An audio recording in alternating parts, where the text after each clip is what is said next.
Welcome friends আমার channel biology লেসনে।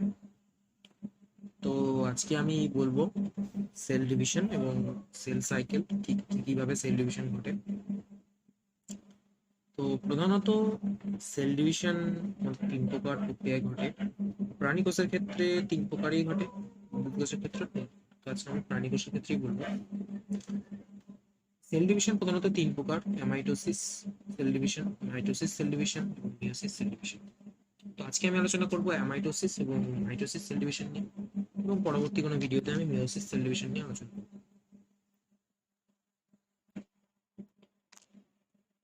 তো এখন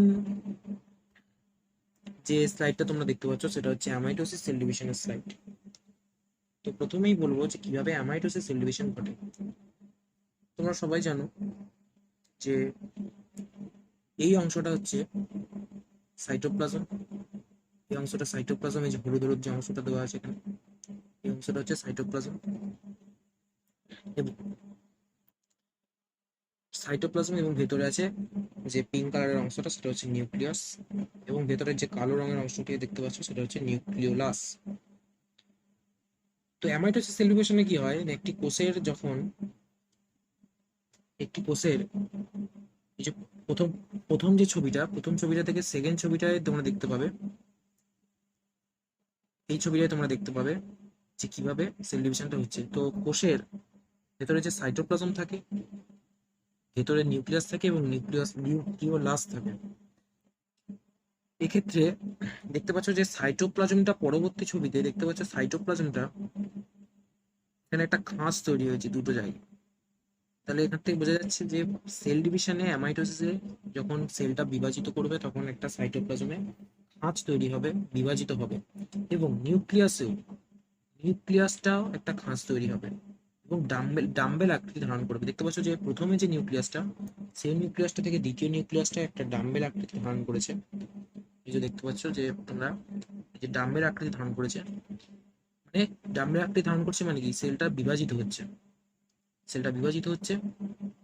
পরবর্তী ছবিতে দেখো এটা অনেকটাই লম্বা হয়ে গেছে নিউক্লিয়াসটা, এবং পুরোপুরি বিভাজিত হয়ে দুটো অপত্য কোষ তৈরি করছে। যেক্ষেত্রে দুটো নিউক্লিয়াস দুটো আলাদা সেলে তৈরি হয়ে গেছে। প্রথমে একটাই নিউক্লিয়াস ছিল একটা সেলে, এবং যখন দুটো আলাদা অপত্য কোষ সৃষ্টি হয়েছে তখন দুটো কোষের মধ্যে একটি করে নিউক্লিয়াস তৈরি হয়ে গেছে, যেগুলোকে বলা হয় ডটার সেলস। তার মানে অ্যামাইটোসিস কোষ বিভাজনে মেনলি হচ্ছে সাইটোপ্লাজমটায় খাঁজ তৈরি হবে এবং নিউক্লিয়াসটা ডাম্বেল আকৃতি ধারণ করতে করতে ধীরে ধীরে আস্তে আস্তে দুটো অপত্য কোষ তৈরি হবে, এবং প্রত্যেকটি কোষে আলাদা করে নিউক্লিয়াস তৈরি হয়ে যাবে। মানে একটা কোষ থেকে দুটো কোষ তৈরি হয়ে গেল। যে দুটো কোষ এক্সট্রা তৈরি হলো, বা সরি, যে দুটো কোষ লাস্টে তৈরি হলো বা সেলটা ডিভিশন হলো, সেই দুটো কোষকে বলা হয় ডটার সেলস। ঠিক আছে, দুটো আলাদা ডটার সেলস তৈরি হলো। এই যে দুটো কোষ তৈরি হলো, এখানে একটা কোষ, এখানে একটা কোষ। এই প্রথমে এখান থেকে এখানে গেল, কাঁচ তৈরি হলো সাইটোপ্লাজমে, এই যে হলুদ রঙের অংশটা কাঁচ তৈরি হলো এবং নিউক্লিয়াসটা ডাম্বেল আকৃতি ধারণ করলো। তারপরে এখানে পুরোপুরি অনেকটা লম্বাভাবে ডাম্বেল আকৃতি ধারণ করলো। তারপরে দুটো অপত্য কোষ তৈরি হয়ে গেল। এটাই হচ্ছে অ্যামাইটোসিস কোষ বিভাজন। অ্যামাইটোসিস কোষ বিভাজন মেনলি দেখা যায় খুবই নিম্ন শ্রেণীর প্রাণীদের মধ্যে, যেমন ব্যাকটেরিয়া, ইস্ট, অ্যামিবা ইত্যাদি এককোষী জীব। যেগুলো এককোষী জীব তাদের মধ্যে মেনলি এগুলো দেখা যায়, এবং এটা খুবই সিম্পল একটা কোষ বিভাজন বা সিম্পল সেল ডিভিশন। ওকে, নেক্সট আমরা চলে আসছি সেল সাইকেল। তো প্রথমেই বললাম যে আমি আজকে বলবো অ্যামাইটোসিস এবং মাইটোসিস কোষ বিভাজন। তো মাইটোসিস কোষ বিভাজনে যাওয়ার আগে আমাদের এটা একটু সামান্য একটু জেনে রাখা দরকার যে সেল সাইকেলটা কি হয়। তো তোমরা এখানে দেখতে পাচ্ছ চারটে ফেজ দেখাচ্ছে এখানে: M phase, G1 phase, S phase এবং G2 ফেজ। এম ফেজে কি হয়, এম ফেজ মানে হচ্ছে মাইটোসিস ফেজ, এবং এম ফেজ বাদ দিয়ে G1 phase, S phase, G2 phase, এই তিনটে ফেজ একসাথে প্রচুর সময় ধরে, এই তিনটে ফেজই একমাত্র প্রচুর সময় ধরে চলে। খুবই খুবই কম সময় ধরে চলে একমাত্র মাইটোসিস ফেজটা বা মাইটোসিস সাইকেল, সেল সাইকেল বা সেল ডিভিশনটা, এটা বলবো। তো এখানে G1 ফেজ সেটা মানে হচ্ছে গ্রোথ 1 ফেজ। এখানে কি হয়, এখানে মেনলি আরএনএ আর প্রোটিন, এই দুটো সিনথেসিস হয়, প্রোটিন আর আরএনএ সিনথেসিস হয়। এবং এস ফেজ যেটা, সেটা কিন্তু সব থেকে বেশি সময় ধরে ঘটে, এই G2 আর G1 এর থেকেও বেশি সময় ধরে এস ফেজটা ঘটে। এস ফেজে কি হয়, এস ফেজে মেনলি ডিএনএ রেপ্লিকেশন হয়, বা ডিএনএ যখন আমরা মাইটোসিসে ক্রোমোজোমের, যখন ক্রোমোজোম গুলো থেকে একটা ক্রোমোজোম থেকে অন্য ক্রোমোজোম তৈরি হবে, যখন ক্রোমাটিড গুলো আলাদা হবে, তখন সেক্ষেত্রে যে ডিএনএ সংশ্লেষটা হয় বা ডিএনএ রেপ্লিকেশনটা হয়, তখন সেক্ষেত্রে সেই রেপ্লিকেশনটা এস ফেজেই ঘটে, বা ক্রোমোজোমস আর ডুপ্লিকেটেড, তখন ক্রোমোজোম গুলো ডুপ্লিকেট হয়ে যায়। এবং জি টু ফেজ কি, জি টু ফেজ হচ্ছিল গ্রোথ টু ফেজ, যেখানে চরম বিপাকীয় সক্রিয়তা লক্ষ্য করা যায়, যেখানে সেলগুলো double checks chromosomes for any errors and that need to be required. এখানে G2 ফেজে পরে যে G0 দশায় এসে অবস্থান করে, এবং সেই G0 দশায় এসে কোষটা থেমে যায়। মেনলি G1 দশা, এস দশা এবং G2 দশার মধ্যে এস দশাটা সব থেকে ইম্পর্টেন্ট, যেখানে ডিএনএ সিনথেসিস বা ডিএনএ রেপ্লিকেশন হয়, যেটা আমাদের এম ফেজ মাইটোসিস ফেজে এসে কাজে লাগে। তো নেক্সট আমি চলে আসছি মাইটোসিস কোষ বিভাজন, মাইটোসিস সেল ডিভিশন। দেখো, এক্ষেত্রে মাইটোসিস কোষ বিভাজন দুটো প্রক্রিয়া ঘটে, একটা হচ্ছে ক্যারিওকাইনেসিস এবং দ্বিতীয়টি হচ্ছে সাইটোকাইনেসিস। ক্যারিওকাইনেসিসে মেনলি নিউক্লিয়াসের বিভাজন ঘটে কোষের, এবং সাইটোকাইনেসিসে মেনলি কোষের সাইটোপ্লাজমের বিভাজন ঘটে। ক্যারিওকাইনেসিস চারটি পর্যায়ে সম্পন্ন হয়, একটা হচ্ছে প্রোফেজ, সেকেন্ড হচ্ছে মেটাফেজ, থার্ড হচ্ছে অ্যানাফেজ এবং ফোর্থ হচ্ছে টেলোফেজ। প্রথমে আসছি প্রোফেজ। প্রোফেজ দশায় কি ঘটে, দেখো এখানে একটা দাগ চলে এসছে, সরি। প্রোফেজ দশায় কি ঘটে আমি বলছি। প্রোফেজ দশায় মেনলি যে দেখতে পাচ্ছ ক্রোমাটিন সূত্রগুলো, সেই ক্রোমাটিন সূত্রগুলোয় জল বিয়োজন ঘটে, এবং সেগুলো আরো স্পষ্ট হয়ে যায় ধীরে ধীরে। জল বিয়োজন ঘটলেই স্পষ্ট হয়ে যাবে, সাধারণত জানো তোমরা যে কোনো জিনিসে জল বিয়োজন যদি ঘটে সাধারণত স্পষ্ট হয়ে যায়। যেমন যদি টিস্যু পেপারের কথা বলি, যদি টিস্যু পেপারকে তুমি যদি জলে ভিজিয়ে রাখো, সেটা জলে ভিজিয়ে রাখার পর এবার দেখতে ভালো লাগবে বা দেখতে স্পষ্ট হয়ে যাবে, জল বিয়োজন। এরপর কি হয়, যে ক্রোমাটিন সূত্রগুলো কি হয়, কুণ্ডলীকৃত আর ছোট হয়ে যায় এবং ক্রোমোজোম সৃষ্টি করে। এখানে যে ক্রোমাটিন সূত্রগুলো দেখতে পাচ্ছ, সেগুলো কুণ্ডলীকৃত হয় এবং ছোট হয়ে ক্রোমোজোম সৃষ্টি করে, এবং লম্বালম্বি ভাবে বিভাজন হয়েছে। দেখো, যে লম্বালম্বি ভাবে বিভাজিত হয়েছে, লম্বালম্বি ভাবে বিভাজিত হয়ে, এই যে লম্বালম্বি ভাবে বিভাজিত হয়ে দুটি করে ক্রোমাটিড গঠন করে, ক্রোমাটিড, এবং পরস্পর সেন্ট্রোমিয়ার অঞ্চলে অবস্থান করে। এবং শেষে কি হয়,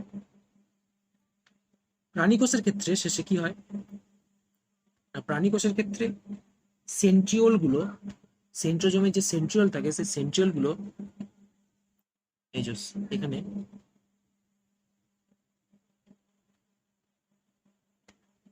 সেন্ট্রিওল গুলো ঠিক এই জায়গায়, এখানে কিছু সেন্ট্রিওম, এখানে কিছু একদম মেরু অঞ্চল বরাবর কিছু সেন্ট্রিওল অবস্থান করে যায়, মেরু অঞ্চল বরাবর। এটাকে উপর নিচটাকে বলা হয় মেরু অঞ্চল, এবং পাশাপাশি যে অনুভূমিক ভাবে আছে সেটাকে বলা হয় বিষুব অঞ্চল।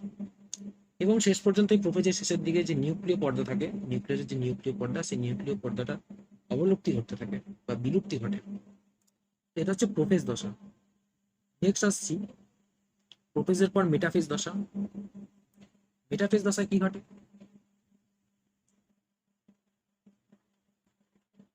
মেটাফেজ দশার শুরুর দিকে কি হয় না, প্রোফেজে বলেছিলাম যে নিউক্লিয় পর্দা বিলুপ্তি ঘটতে থাকে। এই মেটাফেজ দশার শুরুর দিকে নিউক্লিয় লাস্টটা, যে নিউক্লিয়াসের ভেতরে যে নিউক্লিয় লাস্টটা থাকে, সেই নিউক্লিয় লাস্টটা এবং নিউক্লিয় পর্দাটার সম্পূর্ণভাবে বিলুপ্তি ঘটে যাবে, এবং যে ক্রোমাটিড গুলো দেখতে পাচ্ছ, অপত্য ক্রোমোজোম গুলো দেখতে পাচ্ছ, এই যে অপত্য ক্রোমোজোম গুলো একদম মাঝখান বরাবর এই যে অবস্থান করছে, একদম অনুভূমিক ভাবে অবস্থান করছে। আগে যেমন কোষের বিভিন্ন অঞ্চলে ছিল, এখন এটা পুরো মাঝখানে চলে আসছে এবং অবস্থান করছে। এবং মেরু অঞ্চল বরাবর, এই যে মেরু অঞ্চল বরাবর অ্যাস্ট্রাল রশ্মি তৈরি হয়েছে সেন্ট্রিওলকে ঘিরে। যেখানে যে বলেছিলাম সেন্ট্রিওল ছিল, সেই সেন্ট্রিওলকে ঘিরে অ্যাস্ট্রাল রশ্মি মেরু অঞ্চল বরাবর অবস্থান করছে বা সৃষ্টি হয়েছে, এবং এখান থেকে ক্রমশ বেমতন্তু বা স্পিন্ডেল ফাইবার তৈরি হয়েছে বা নির্গত হচ্ছে। এবং জেনে রাখা দরকার যে এই বেমতন্তু বা স্পিন্ডেল ফাইবার যে প্রোটিনটা দিয়ে গঠিত, সেটা হচ্ছে টিউবিউলিন প্রোটিন। এরপর কি হয়,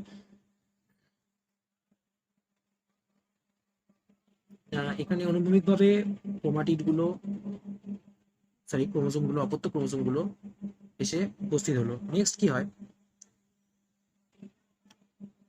না, এখানে যে ক্রোমোজোম গুলো তোমরা দেখতে পাচ্ছ, সেই ক্রোমোজোম গুলোর এই যে সাদা সাদা যে অংশগুলো দেখতে পাচ্ছ, এগুলোকে বলা হয় কাইনেটিক। এবং কি হয় যে এখানে যে বললাম অ্যাস্ট্রাল রশ্মি, এই যে বললাম অ্যাস্ট্রাল রশ্মি থেকে ক্রমশ দেম তন্তুগুলো বা স্পিন্ডেল ফাইবার গুলো ক্রমশ এসে এই ক্রোমাটিডের এই কাইনেটিক অঞ্চলে এসে যুক্ত হয়। যে দেখতে পাচ্ছ যে অংশগুলো যে নীল কালিতে যেগুলো দেওয়া আছে সেগুলো যুক্ত হচ্ছে। কি যুক্ত হচ্ছে? বেমতন্তু যুক্ত হচ্ছে, স্পিন্ডেল ফাইবার যুক্ত হচ্ছে। কোথা থেকে যুক্ত হচ্ছে? এই অ্যাস্ট্রাল রে থেকে, যেগুলো মেরু থেকে উৎপন্ন হয়েছিল। মেরুর এই অ্যাস্ট্রাল রশ্মি থেকে বেমতন্তু উৎপন্ন হয়, এই ক্রোমোজোমের এই কাইনেটোকর অঞ্চলে এসে যুক্ত হয়। এটাই হচ্ছে মেটাফেজ দশায় হয়। এই যে এই অংশটাকে বলা হয় মেটাফেজ প্লেট। মেটাফেজ প্লেট বলা হয়, এটাই মেটাফেজ এটাকে বলা হয় মেটাফেজ সেল ডিভিশন। তো নেক্সট আসছি অ্যানাফেজ সেল ডিভিশন। তো দেখতে পাচ্ছ নেক্সট হচ্ছে অ্যানাফেজ মেটাফেজের পর।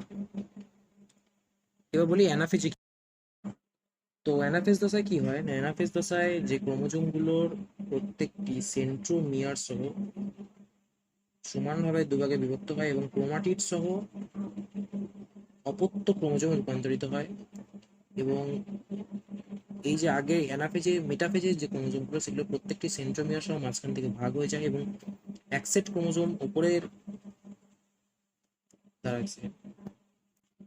এক সেট ক্রোমোজোম উপরের দিকে, মানে এই উপরের মেরুর দিকে বলছি,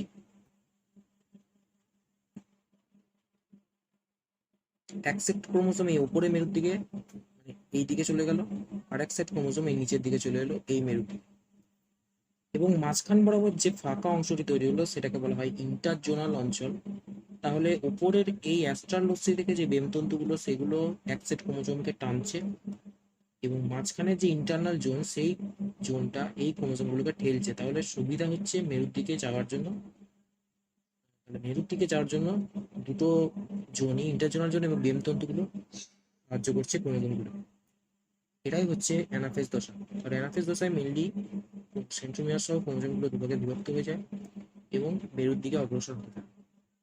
এটাই হচ্ছে অ্যানাফেজ দশা। নেক্সট হচ্ছে টেলোফেজ বা last stage of metaphase in karyokinesis stage. তো টেলোফেজ দশায় কি ঘটে না, টেলোফেজ দশায় খুব সিম্পল, যখন ক্রোমোজোমগুলো অ্যানাফেজে মেরুর দিকে চলে গেল এবং প্রত্যেকটি ক্রোমোজোমগুলি এক একটা নতুন সেলে প্রবেশ করে এবং নতুন করে নতুন করে নিউক্লিয় পর্দা, নিউক্লিয় প্লাজম এবং নিউক্লিয় জালিকা তৈরি হয় এবং দুটি অপত্য কোষ সৃষ্টি হয়। যেখানে দেখা যাচ্ছে দুটি আলাদা কোষ তৈরি হয়েছে এবং প্রত্যেকটি কোষে নিউক্লিয় পর্দা তৈরি হয়েছে, নিউক্লিয় প্লাজম তৈরি হয়েছে এবং আলাদা করে ক্রোমোজোম তৈরি হয়েছে। তো এটা গেল ক্যারিওকাইনেসিস, মাইটোসিসের প্রোফেজ, মেটাফেজ, অ্যানাফেজ, টেলোফেজ। এবং নেক্সট আমি চলে আসছি এটা সাইটোকাইনেসিস বা সাইটোপ্লাজমের ডিভিশন। তো সাইটোকাইনেসিসে কি হয়, সাইটোকাইনেসিসে মেনলি সাইটোপ্লাজমটা, একটা সেলের মধ্যে যে সাইটোপ্লাজম থাকে, এই সাইটোপ্লাজমটা আস্তে আস্তে বিভক্ত হয়ে যায়, দুটি সাইটোপ্লাজম সহ দুটি অপত্য কোষ তৈরি করে। সিম্পল, এটা আর কিছু নেই। যেমন অ্যামাইটোসিসে ঘটেছিল, অ্যামাইটোসিসে যেমন সাইটোপ্লাজমটা বিভক্ত হয়েছিল, সেক্ষেত্রে বাইরের সাইটোপ্লাজম ছিল এবং ভিতরে নিউক্লিয়াসটা ডাম্বেল আকারে ধারণ করছিল। এক্ষেত্রে তেমন মেনলি ভেতরে কোষের যে সাইটোপ্লাজমটা, সেটা মাতৃকোষ থেকে নিউক্লিয়াসটা, দুটো নিউক্লিয়াস দুদিকে বিভক্ত হয়ে যায় অপত্য কোষে এবং সাইটোপ্লাজমটা ক্রমশ ভাঁজ তৈরি হয় সাইটোপ্লাজমে এবং ক্রমশ সংকুচিত হতে হতে দুটি আলাদা অপত্য কোষ সৃষ্টি হয় এবং প্রত্যেকটি কোষে আলাদা আলাদা সাইটোপ্লাজম তৈরি হয়। এটাই ছিল মাইটোসিস, কোষ বিভাজন। পরবর্তী কোনো ভিডিওতে আমি বলে দেবো মিওসিস, কোষ বিভাজন, টোটালি মিওসিস, কোষ বিভাজন। তো আজকের জন্য এইটুকুই। ভিডিওটা কেমন লাগলো কমেন্ট করে প্লিজ জানাবো।